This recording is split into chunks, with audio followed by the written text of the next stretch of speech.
Hello everyone, welcome back to my channel. दोस्तों, बहुत सारे लोगों को कंफ्यूजन है कि गल्फ कंट्रीज़ में आने के लिए उन्हें क्या करना चाहिए। बीटेक पास आउट हो गए, डिप्लोमा कर लिए, ग्रेजुएशन कर लिए, लेकिन गल्फ कंट्रीज़ में आने के लिए उनको कोई रास्ता नहीं दिख रहा है। मेरे पास बहुत सारे मैसेजेस इंस्टाग्राम पे, फेसबुक पे और यूट्यूब पे तो कमेंट आते ही हैं। तो पर्सनली भी मेरे पास बहुत सारे मैसेज हैं जिसका मैं रिप्लाई इंडिविजुअली सबको नहीं कर सकता हूँ। बहुत ही मुश्किल हो जाता है, क्योंकि आपको भी पता है हमें भी यहाँ पे ड्यूटी करना होता है। तो एक एक आदमी को चैटिंग करना और एक एक बात का रिप्लाई करना ये पॉसिबल नहीं है।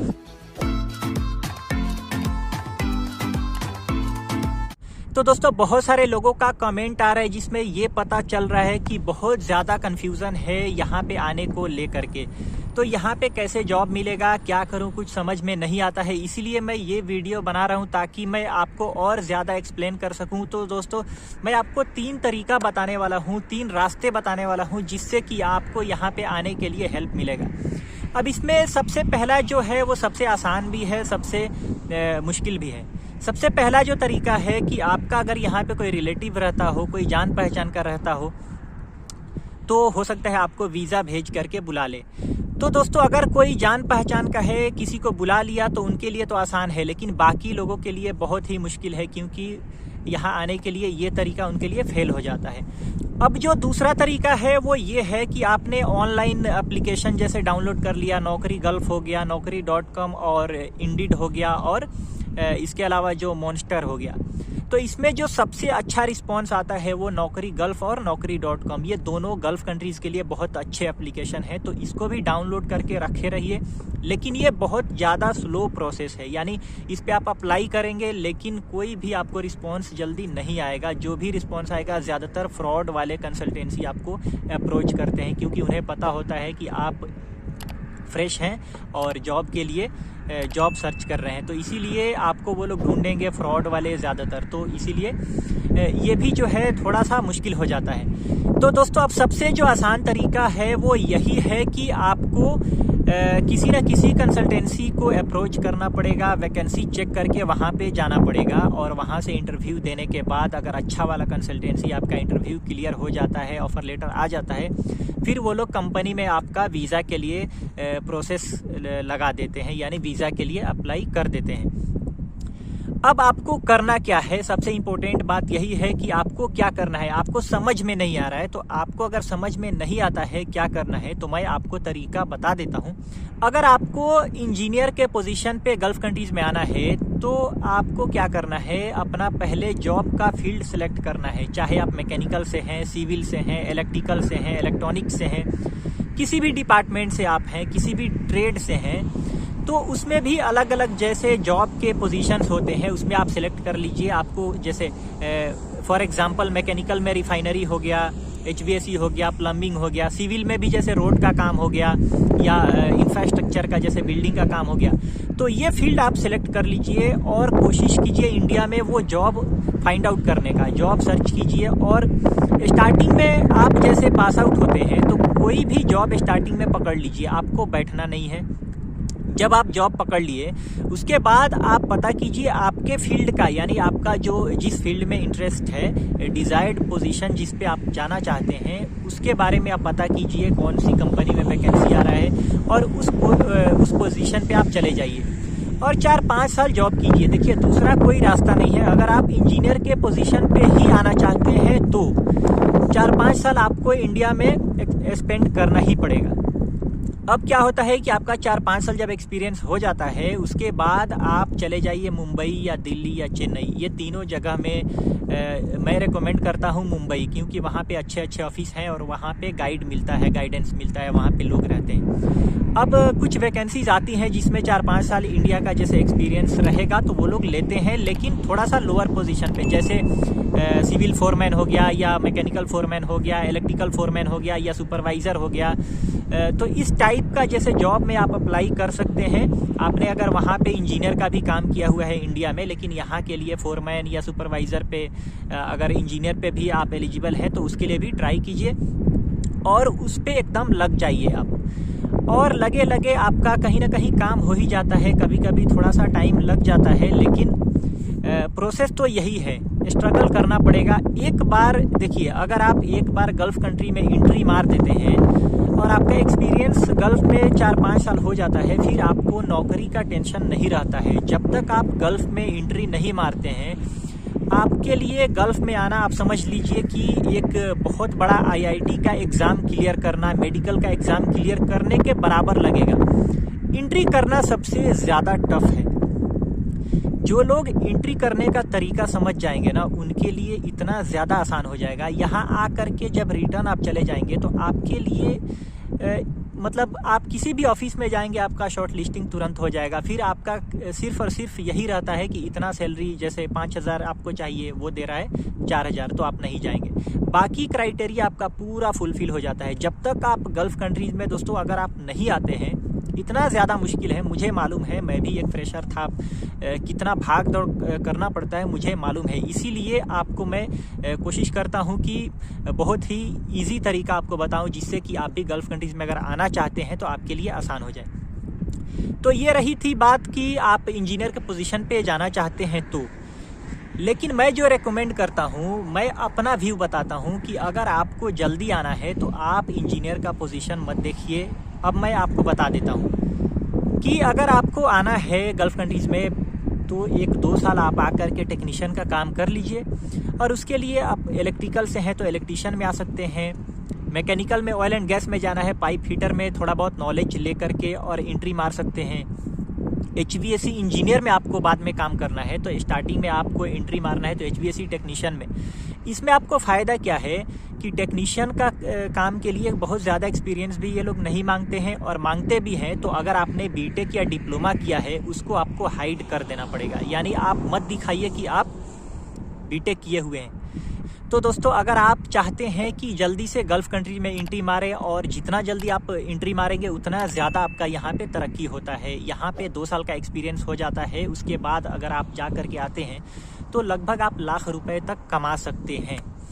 तो इसीलिए स्टार्टिंग में एंट्री मारने के लिए आपको किसी टेक्नीशियन लेवल पे आना पड़ेगा। अब उसके लिए क्या करना पड़ेगा आपको, जैसे अगर आप मान लीजिए इलेक्ट्रिकल से हैं तो आपको इलेक्ट्रीशियन में आने में क्या शर्म है, कोई शर्म नहीं होना चाहिए। आप मैकेनिकल में हैं, ऑयल एंड गैस फील्ड में जाना चाहते हैं तो आप एंट्री मार दीजिए, किसमें, पाइप फिटर में मार सकते हैं। HVAC लाइन में जाना है, HVAC टेक्नीशियन में। ऐसे ही आप रिलेट कर लीजिए कि सिविल में जाना है तो सिविल के लिए जो जैसे लैंड सर्वेयर होते हैं, अगर रोड लाइन में आप जाना चाहते हैं तो उनका जो उनके साथ जो हेल्पर होते हैं, यानी लैंड सर्वेयर का जैसे चैनमैन हो गया, ऐसे रिलेटेड आप उसमें जो वैकेंसी आता है उसमें आप जाने की कोशिश कीजिए। और उसमें भी जाने के लिए उतना आसान नहीं है अगर आपको टेक्निक पता नहीं है। तो आपको क्या करना पड़ेगा, अपना जो बीटेक का डिग्री है या डिप्लोमा का जो सर्टिफिकेट है, हायर एजुकेशन जो क्वालिफिकेशन है, उसको शो नहीं करना है। वो शो करेंगे क्लाइंट समझ जाएगा कि ये वहाँ पे जाएगा तो टंडेली करेगा, काम तो करेगा नहीं। अगर आप बीटेक किए हुए हैं, वो डिग्री दिखाएंगे और जाएंगे आप HVAC टेक्नीशियन में, तो वो बीटेक का डिग्री देख करके ही आपको इंटरव्यू तो ले सकता है, लेकिन उसके बाद आपको क्या करेगा, बाद में बोलेगा कि सीट फुल हो गया है या बोलेगा कि इंटरव्यू अच्छा नहीं हुआ। तो इसीलिए आपको बीटेक का डिग्री हाइड कर देना है। और जितना ड्यूरेशन आपने बीटेक जैसे 4 साल हो गया या डिप्लोमा आपका 3 साल हो गया, तो जब ये डिग्री या सर्टिफिकेट जो आप हाइड करेंगे, यानी क्लाइंट को शो नहीं करेंगे, तो इतना आपका एक्सपीरियंस बन जाएगा। किस चीज़ का, टेक्नीशियन का। अब आपको यहाँ पे जुगाड़ लगाना है कि आपको इतना एक्सपीरियंस कैसे शो करना है, ठीक है। तो बहुत ही आसान हो जाता है। अब आपको टेक्नीशियन का जैसे नॉलेज कैसे कलेक्ट करना है, मान लीजिए आपने रिफाइनरी वगैरह में काम कर लिया कुछ थोड़ा बहुत, तो आपको पाइप वाइप तो देखे होंगे, फिटअप कैसे होता है देखे होंगे। तो यहाँ पे आने के बाद आप सीख ही जाते हैं काम। आपके साथ अकेले आप नहीं रहते हैं, 2-3 आदमी साथ में कम से कम रहते हैं, तो वो लोग भी काम करने वाले ही होते हैं। तो साथ में रहते रहते आपको पता चल जाता है। आपको थोड़ा हार्ड वर्किंग करना पड़ेगा अगर आपको अपना करियर को बहुत आगे ले जाना है तो। अब रही बात की, अगर जैसे कि आपको HVAC टेक्नीशियन में जाना है, अगर HVAC इंजीनियर में जाना है तो कोई चारा नहीं है, आपको 5 साल का एक्सपीरियंस लेना पड़ेगा इंडिया का। अगर आप चाहते हैं कि जल्दी एंट्री मारना है, ज़्यादा पैसे कमाना है, तो आप क्या करेंगे, HVAC टेक्नीशियन के लिए थोड़ा बहुत तो नॉलेज कलेक्ट करना पड़ेगा। किसी इंस्टीट्यूट में चले जाइए, 8-10 हज़ार में, यानी 15-20 दिन 1 महीने का कोर्स कर लीजिए। HVAC का बहुत ज़्यादा कोई पहाड़ वाला बात नहीं है, बहुत ज़्यादा रॉकेट साइंस नहीं है। आप सीख जाएंगे उसमें, जैसे कैपेसिटर हो गया, कंडेंसर हो गया, क्या क्या चीज़ें उसमें, कंप्रेशर हो गया, जो भी कुछ होता है उसमें, तो आपको बताया जाता है, उससे आपको नॉलेज हो जाता है। प्रैक्टिकली भी लोग करा देते हैं। जब आप कंपनी में जाते हैं तो काम वहाँ पे ऑटोमेटिक सीख जाते हैं। यानी आपको अपने अंदर वो चीज़ें होनी चाहिए कि मुझे जाने के बाद वहाँ पे काम सीखना है। ये नहीं कि सिर्फ और सिर्फ आपको इंजीनियर बनना है लेकिन स्ट्रगल आपको नहीं करना है। सिर्फ रास्ता बताने से नहीं होगा, करना आपको पड़ेगा। कोई भी आपको रास्ता ही बताएगा।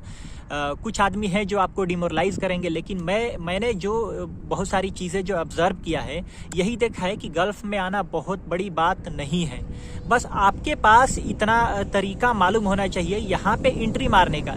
जिसको एंट्री मारने का तरीका मालूम पड़ गया वो बहुत ही आसानी से आ जाएगा।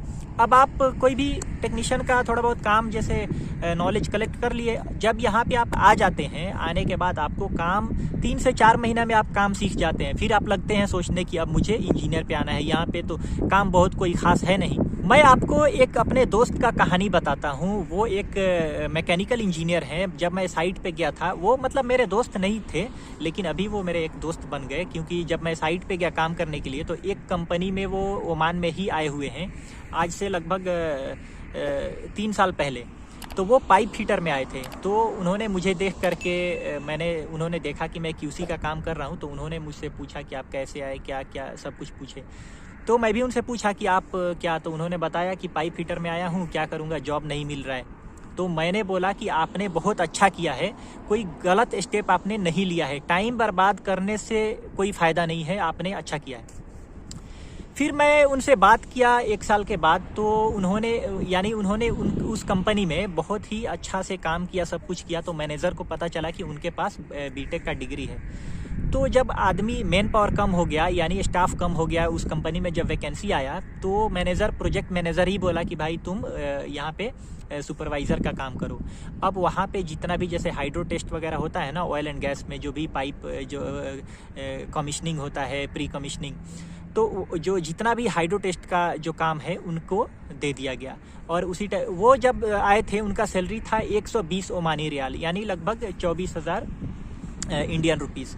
और जब उनको सुपरवाइज़र का पोजीशन दिया गया तो 250 रियाल ओमानी सैलरी उनका कर दिया गया है। अभी भी वहाँ पे वो काम कर रहे हैं। लगभग मुझे अभी 4-5 महीना हो गया उनसे बात हुए। तो 250 मतलब उनका 50,000 इंडिया का अभी वो अर्न कर रहे हैं। तो अच्छा है ना, उनको मौका मिला, उन्होंने अपना टाइम बर्बाद नहीं किया, सबसे बड़ी बात। अब रही बात कि आप अगर यहाँ पे आते हैं, हो सकता है आपको 2 साल के अंदर किसी कंपनी में मौका ना मिले इंजीनियर का पोस्ट पे या सुपरवाइजर पे जाने का, तो आप जब एग्जिट जाएंगे, जब फाइनल जाएंगे, तो फिर आप इस पोजीशन पे ही आएंगे, यानी सुपरवाइजर या इंजीनियर पे ही आएंगे। इसीलिए टाइम बर्बाद आपको नहीं करना है। अगर आप चाहते हैं इंजीनियर पे ही आना है तो 4-5 साल आंख बंद करके एकदम इत्मीनान से वहाँ पे अच्छा से एक्सपीरियंस लीजिए। लेकिन अगर आप चाहते हैं जल्दी आना तो आपको ये सोचना है। मैं जितना हो सकता हूँ आपको अच्छा गाइड करता हूँ, क्योंकि मुझे पता है फ्रेशर का क्या हालात है, यानी इंडिया में कितना मुश्किल है गल्फ़ कंट्रीज़ में एंट्री करना। लेकिन एंट्री करने का जो मैं तरीका बताता हूँ ना, यही तरीका है जिससे कि आप एंट्री मार सकते हैं। और कोई बहुत बड़ा रॉकेट साइंस नहीं है ये। मैं बार बार क्यों बोल रहा हूँ कि यहाँ पे आने के बाद आपको खुद लगेगा कि मैं आने में लेट क्यों कर दिया। यहाँ पे आकर के पैसे कमाना बहुत बड़ी बात नहीं है। तो चलिए दोस्तों, मैं वीडियो को ख़त्म करता हूँ। उम्मीद करता हूँ आपको इस वीडियो से बहुत ज़्यादा कुछ समझ में आया होगा, जिससे कि आपको गल्फ़ कंट्रीज़ में आने के लिए इस वीडियो से आपको हेल्प मिलेगा। Okay, thank you very much.